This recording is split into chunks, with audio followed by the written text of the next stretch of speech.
Hi, good morning, everyone. It's my privilege to be here at the event. As a former teacher, and now I see a lot of teachers here, is so inspiring. And thank you for for inviting me. And this morning, such a treat with all the student performance. So my name is Nanthaporn Prae Seributra. I'm the president and CEO of Starfish Education, and currently the advisor to Bangkok Governor. So I'm here to share with you as a teacher, as an educator, policy maker, and most of all, a dreamer. So let me share with you some figures here.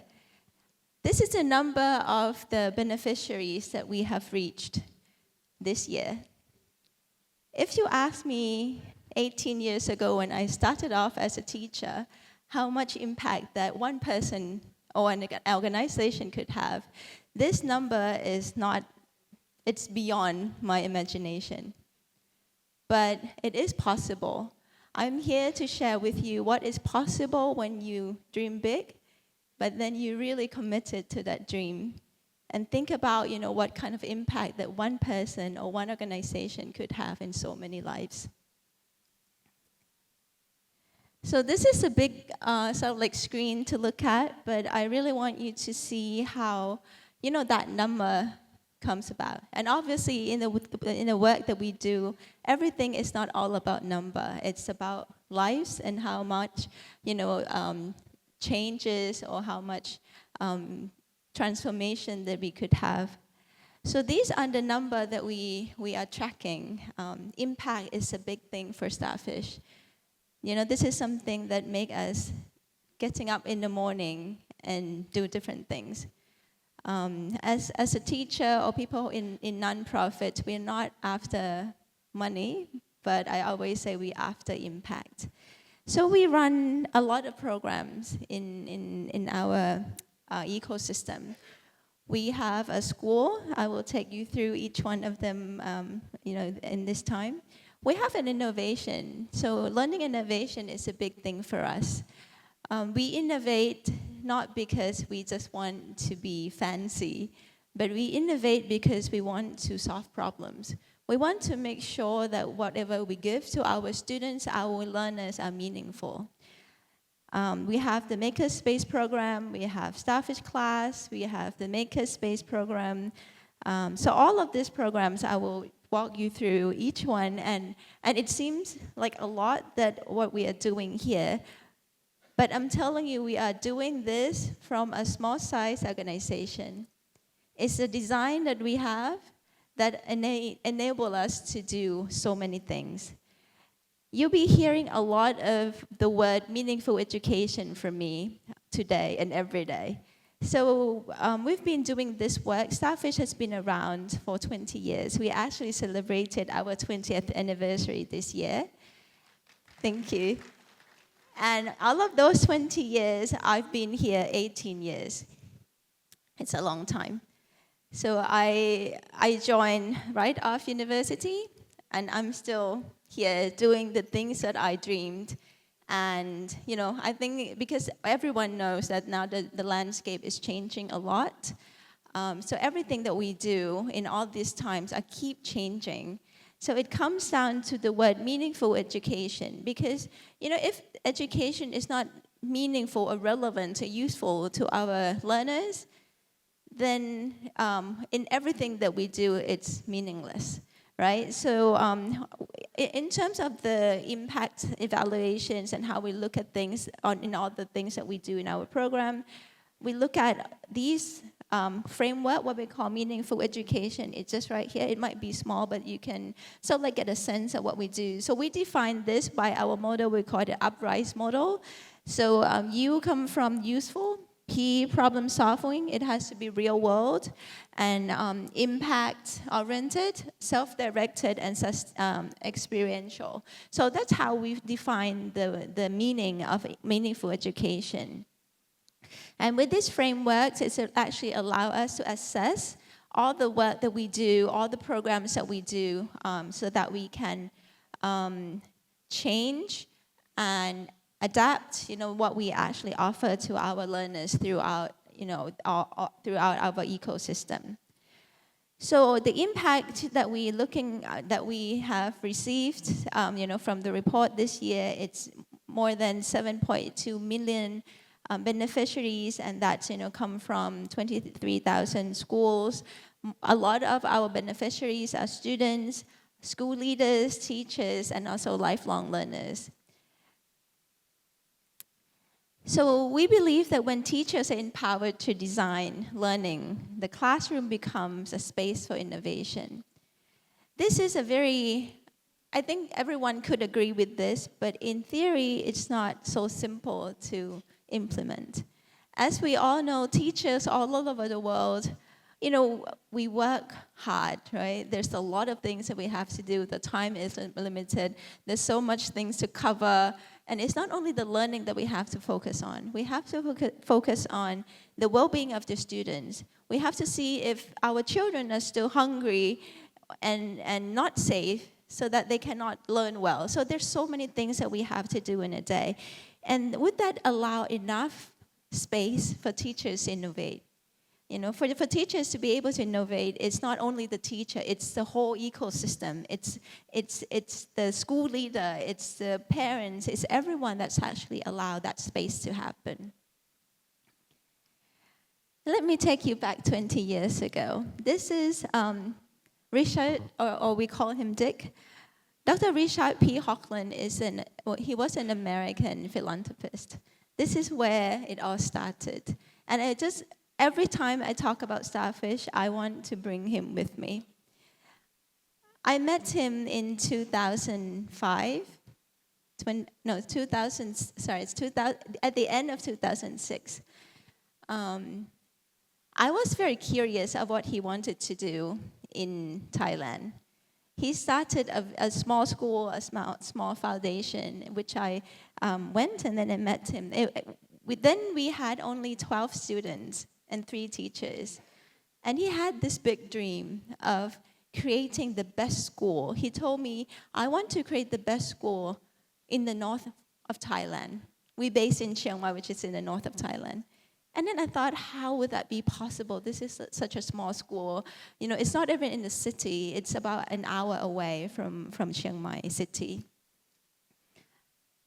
And I kept talking to him, and I was very curious about his idea and his vision and his thoughts about having the school and the foundation. And this is how we started.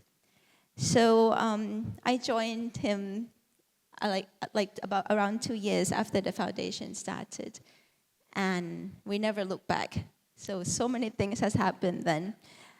So in 2005, Starfish started, and then we opened the school in 2006. One of the biggest change that happened to Starfish happened in 2017. That's just right before COVID, right? Just a bit before COVID. I like to call this Starfish 2.0. But before this, Starfish done so many other projects, but it was very much on our own. We are an endowment foundation. We didn't seek funding, and we didn't seek partnership enough. And I just felt like a lot of the things that we do, the impact that we had, it's only with our small community, our small school. So when we think about how can we actually be more useful to the whole education system, we really thought about working with other schools, other stakeholders. But innovation is always the heart of what we do in Starfish since day one. So we really like to expand or scale the innovation that we have in school to other people as well. So there's so many things that we have been doing since then. We integrated a lot of innovations and technology, partnership, and this is where we are today. So this is just a setup that we have. I'm not just going to go into much details. We have a foundation, we have a social enterprise, we also have a school. So these setups actually allow us to do many things that is needed, for different reasons. This is our vision: equitable and meaningful education for all, to create positive change today and tomorrow. Before this, we used to talk a lot about access, right? Access to education. But I think the landscape has shifted quite a lot. In Thailand now, the access to education is not a big problem. We have less children, we have less students, just simply we have less population. So the access of education, we have more schools than we need, but we need more high quality school. So the access is not a problem, it's the quality is still a problem. So we work with a lot of partners, both government, private sector, so everyone that we can actually work with. So this is something very different than when we started our work. And this is something I really want you to reflect on and think about. Good things that we do for ourselves, for our organization, stay very small. The impact that we could have, it's very limited. But once you start to work with other people, you can see maybe with the same amount of work, but it can impact a lot more people. So this is the ecosystem that we have. So we have the school. It's called Starfish School. Now I'm here, I need to tell you the story of Starfish School and Starfish as a whole. A lot of people ask me, why Starfish? So Dr. Richard really liked the story about this Starfish story. It's about this boy at the beach, and then he found a lot of starfish lying, dying because of the low tide. And the boy is trying to throw one starfish back to the sea, one by one. Then an old man came along, and then he asked the boy, why are you doing that? There's so many, starfish dying. Even if you throw one back to the sea, it wouldn't make any difference. But the boy said, but it will make a difference to this one, the one that he actually threw back. So that is how we look at, the whole problem, right? The education challenges that we have. So in all the programs that we design, we really think about that life-changing, aspect that we could have on particular child. So our school is a free school funded by the foundation, and then we work with the underserved community. It's a small school, K6, but we are very big on innovation and happiness. So we have a lot of innovations. And with this innovation, last year we have been selected for the top 3 schools for the World Best School Prize in innovation. And thank you. And we are the first and the only one school in Thailand for this prize. And it's not only for us, I think, because there are so many other schools. I think if you know this World Best School Prize, it's not only for underserved schools or, it's international schools. It's a lot of other schools that we are in this, we are sort of competing per se. But the point is that if a small school like Starfish can do something like this, is a testament that any school can. So our innovation, 3R model, this is a literacy program in Thai, English, and mathematics.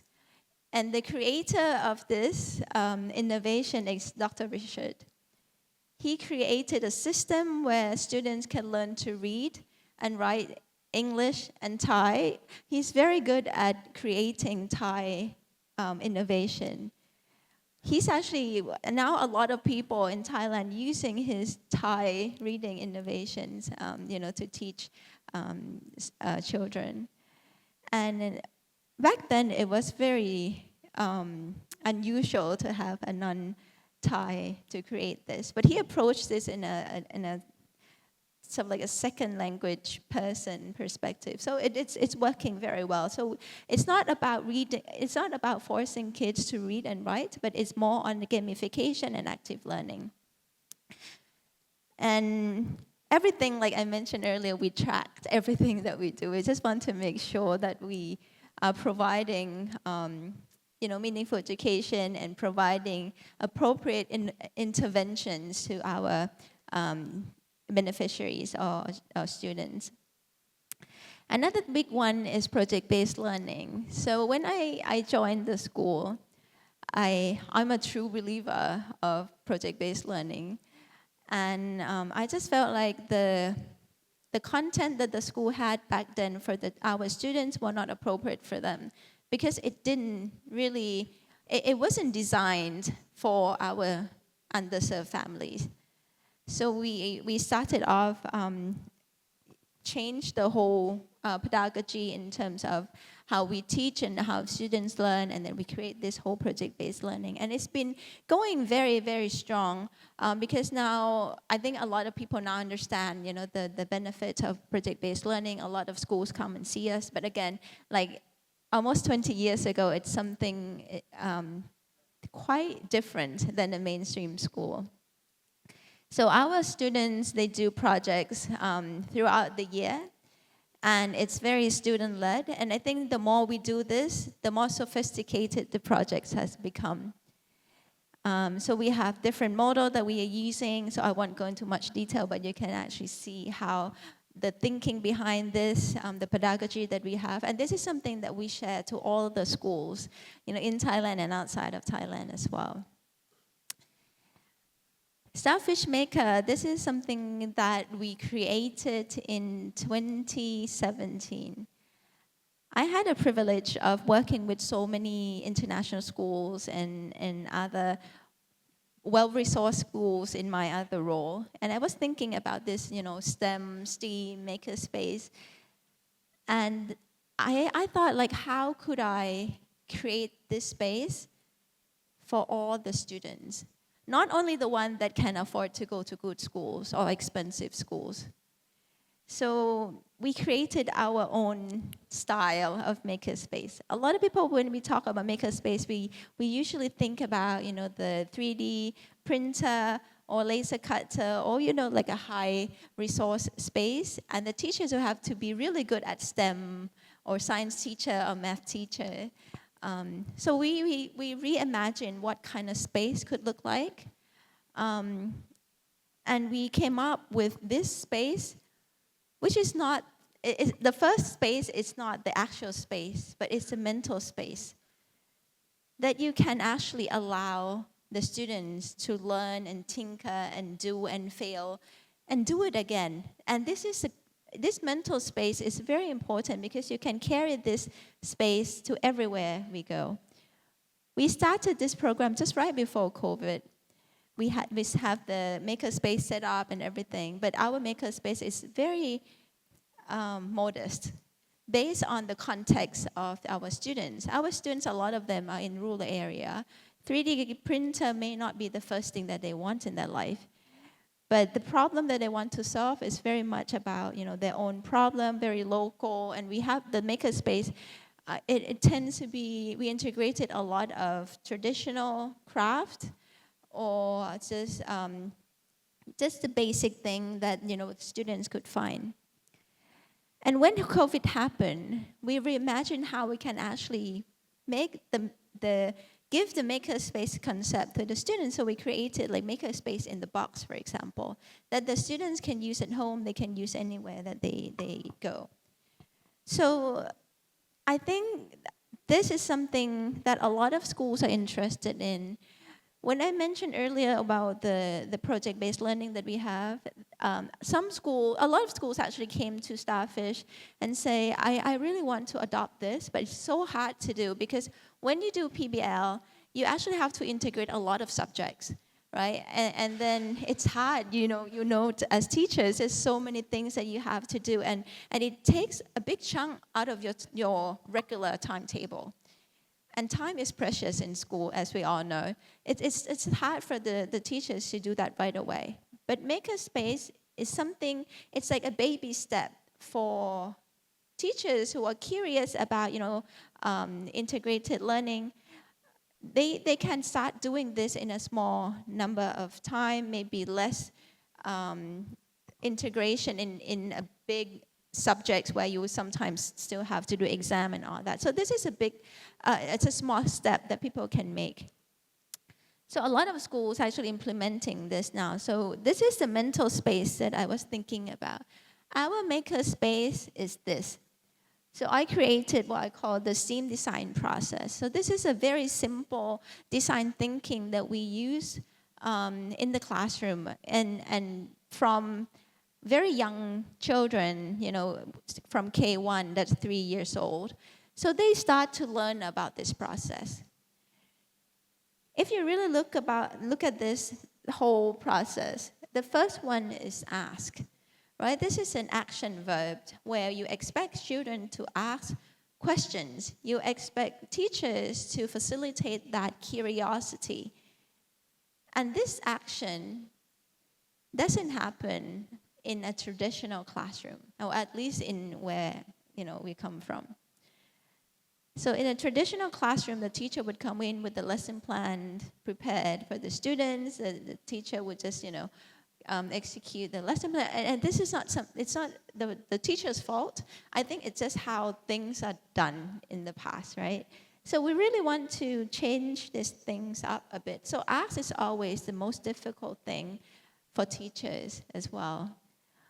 How do I ask so that I can get more from our students, right? So I said, okay, we need to understand different things. So you have to try to understand what the students, the background knowledge, what they already know, right? And what they want to know.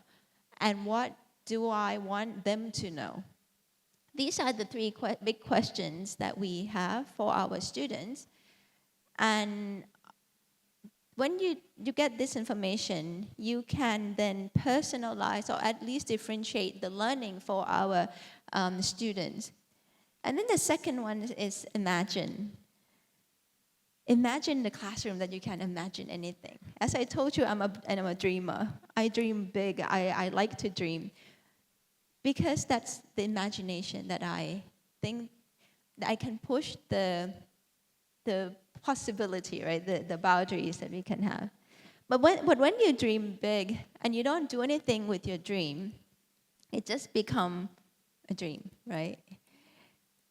You need to plan it out. This is where your logical thinking kicks in, right? I dream very big, and now to make it work, what do I need?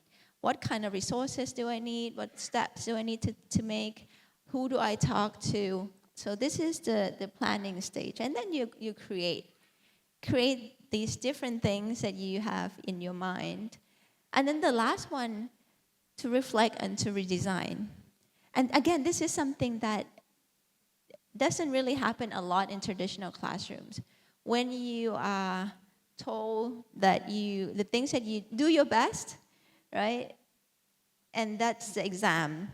And if I already did my best and I fail, and that's it, right? You don't really have other places to go.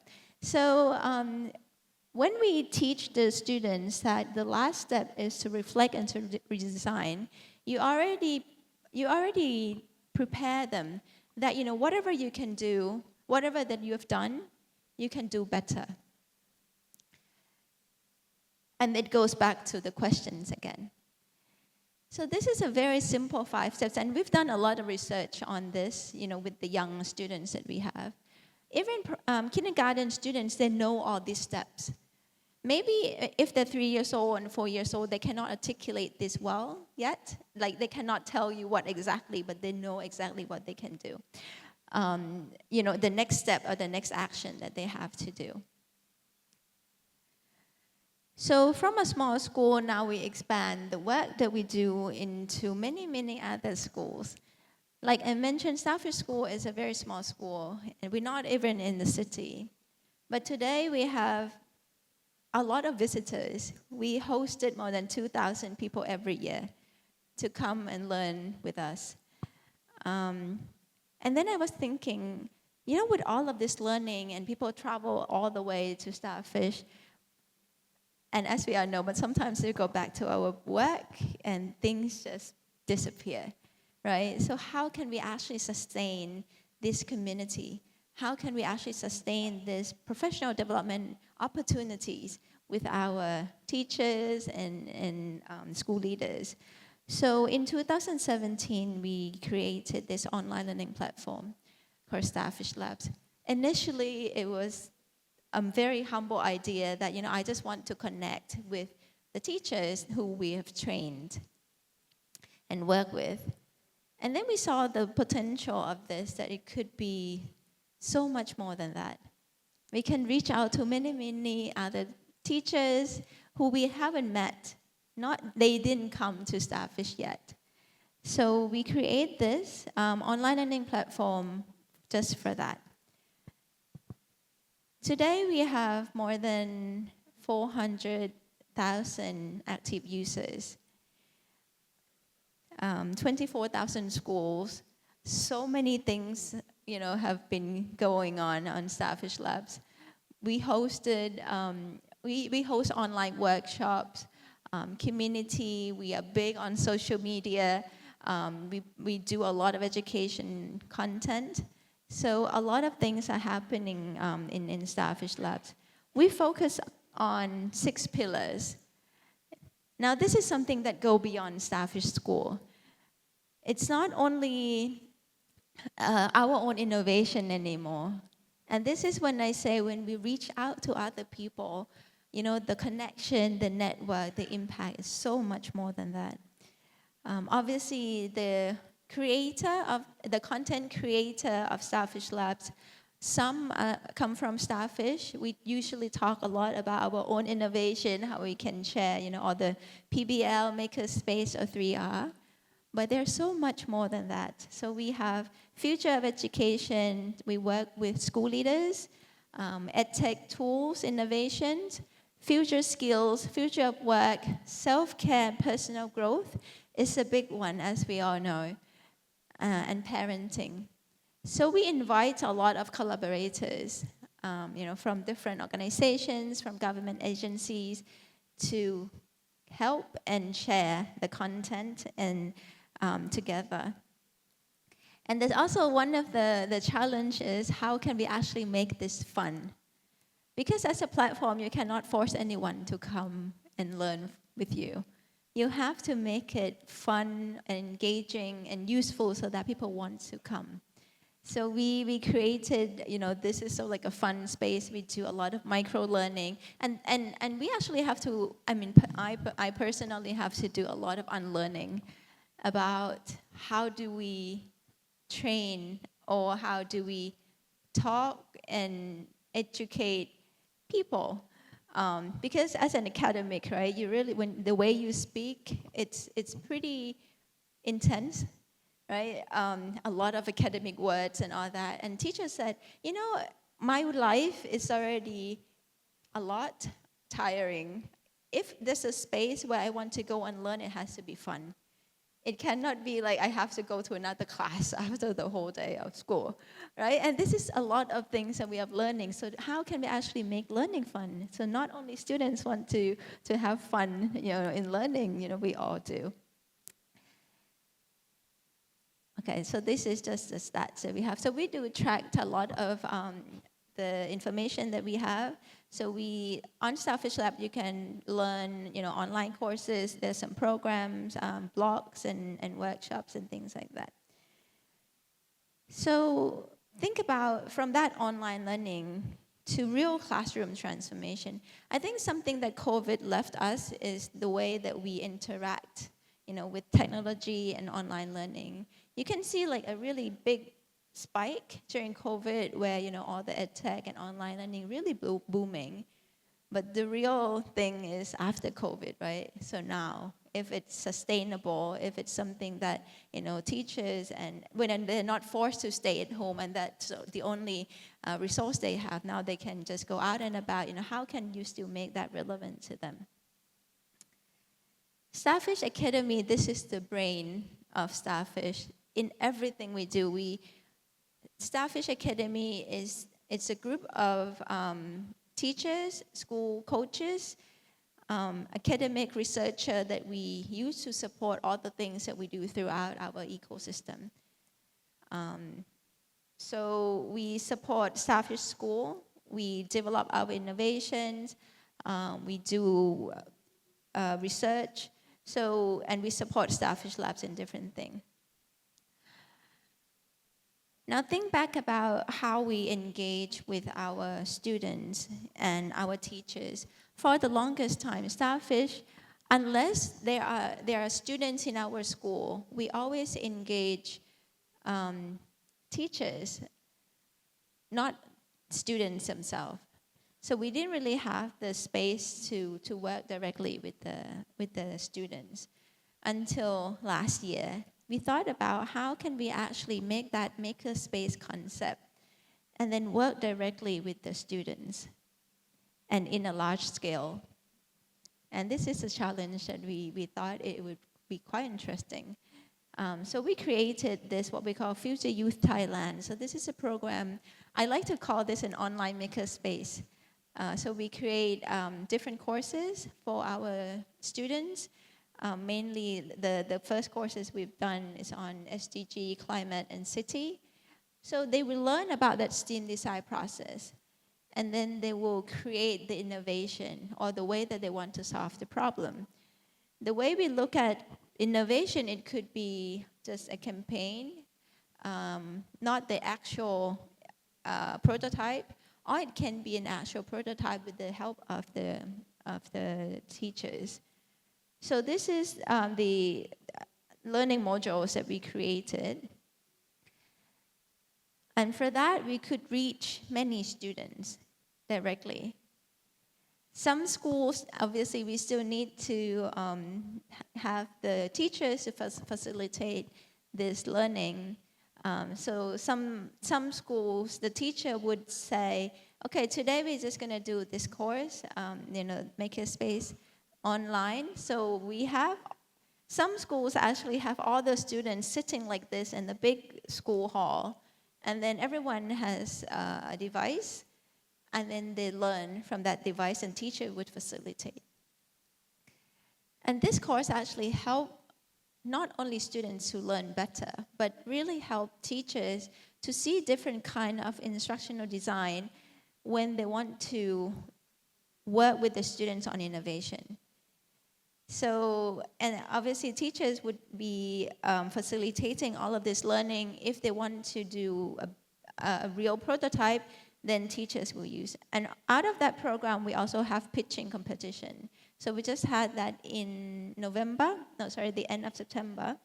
So all the students here who participate in online courses, they just went out and created the actual innovations, and then they came back and for the pitching competition.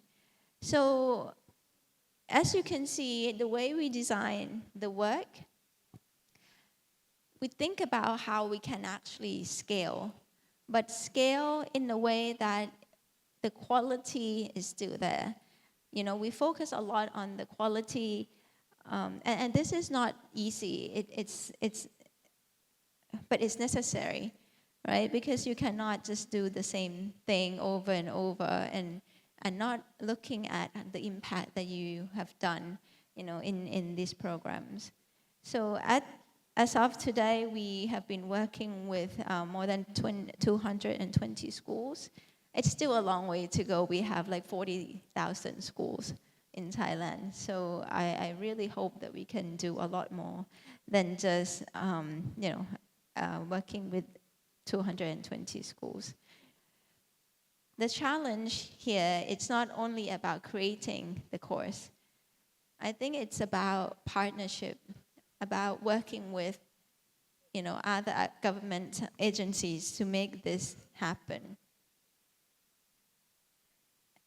The other one that I like to share with you is the Future School Leader. So this is a 5-week hybrid program that we created.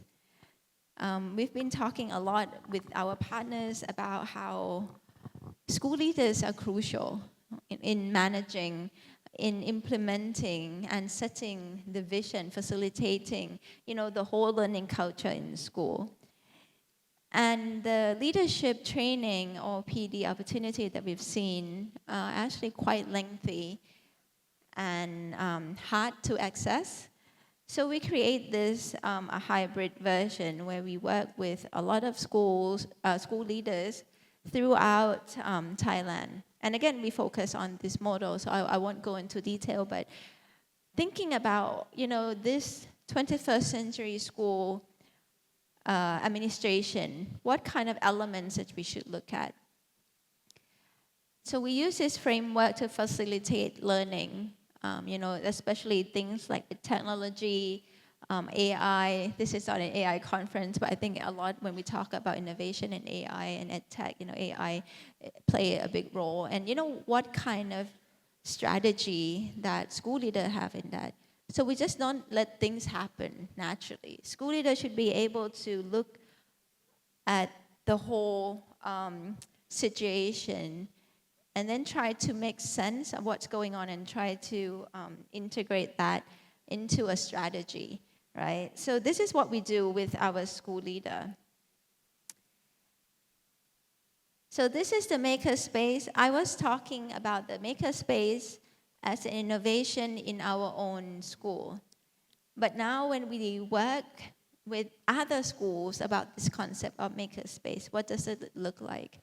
One of the joy that I have in this role is to visit different schools that use our innovation.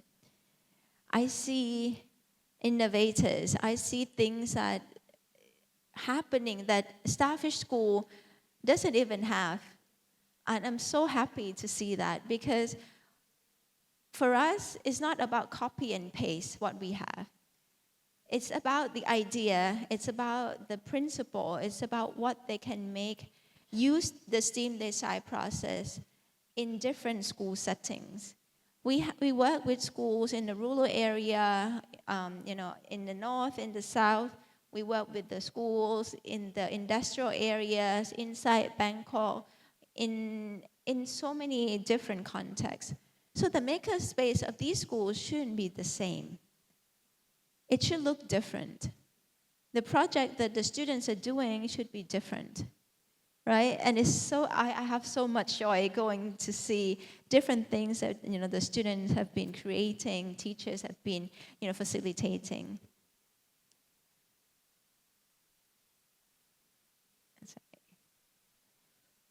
So again, with these 5 steps, you can imagine how can you actually integrate this learning into everyday school. It doesn't even have to be in a makerspace. It could be in a subject, in maths, in English, or in any subject. This is a learning process that gives the power of learning to the student. So when I see this, I see students or learner, as an active learner, they take this agency of learning to themselves. So it becomes like this space where the teachers and the learner can co-design the learning experience.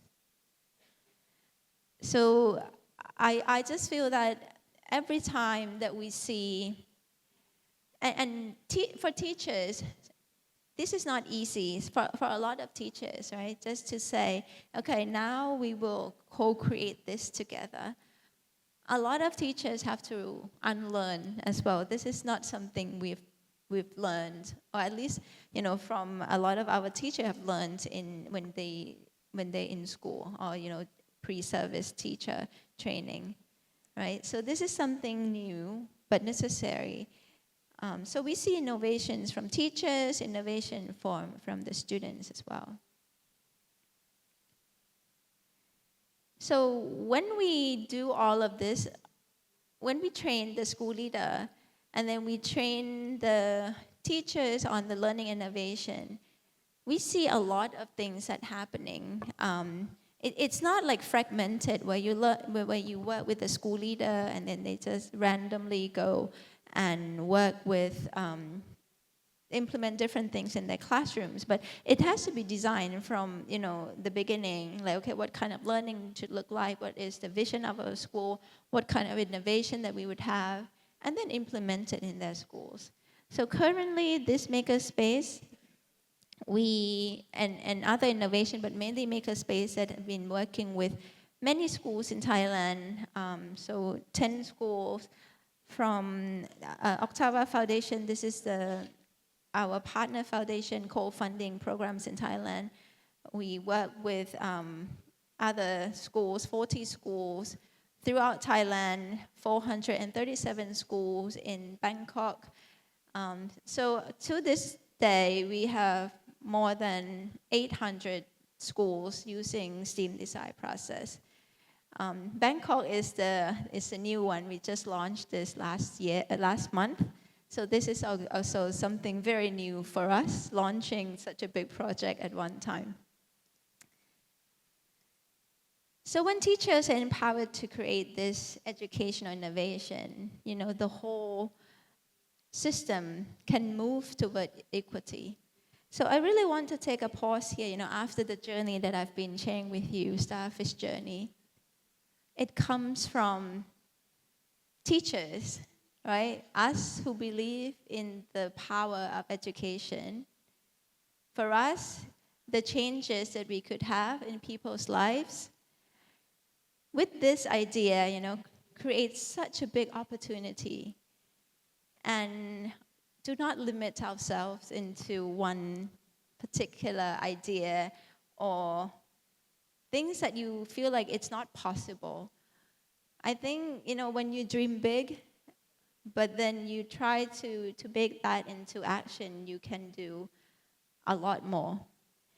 Teachers are the heart of transformation in all of this, right? Equitable education, meaningful education.